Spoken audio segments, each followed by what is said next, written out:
And my character's just like, she's LA. Like, if you think of somebody as being like so LA, that's her. Yeah. Dylan, you will not believe the fucking day that I just had.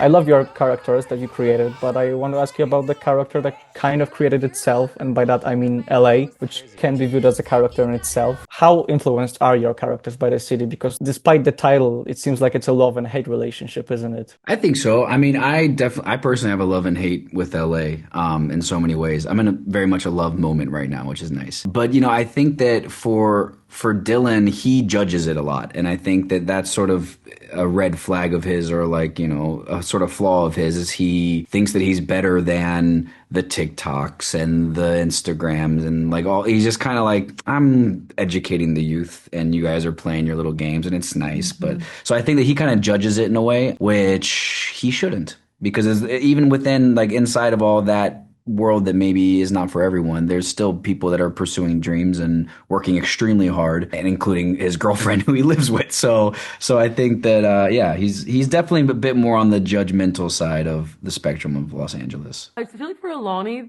though, she seems to thrive in LA. Like she definitely is a hardcore like LA girl. And as myself, like I'm born and raised from LA. I have a horrible stick and poke that says LA on my wrist.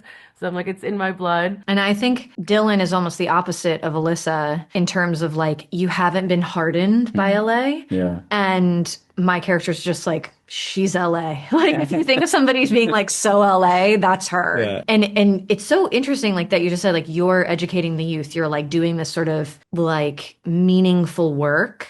And you could argue that Alyssa's doing not meaningful work at all. Like, it obviously, like, that comes with a judgment, and obviously that's not really like the perspective, at least that I was trying to like, play this character with, because you got to kind of embody and enjoy what you're doing. But yeah, Alyssa has been like LA-ified wherever she's from. She's definitely LA. And yeah, it's kind of interesting that you're a teacher. Love that. It's dawning on me now. didn't realize that before.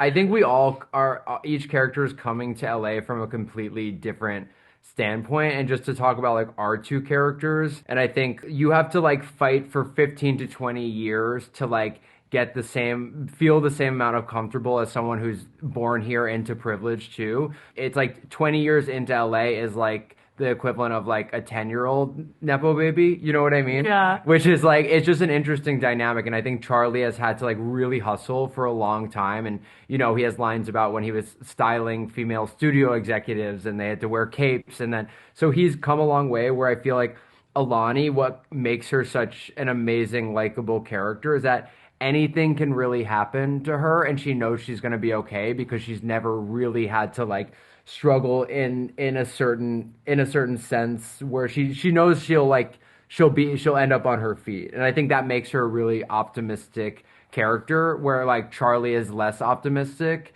and like kind of more goes for the negative, because he's probably just like gotten a lot more shit piled on him throughout the years.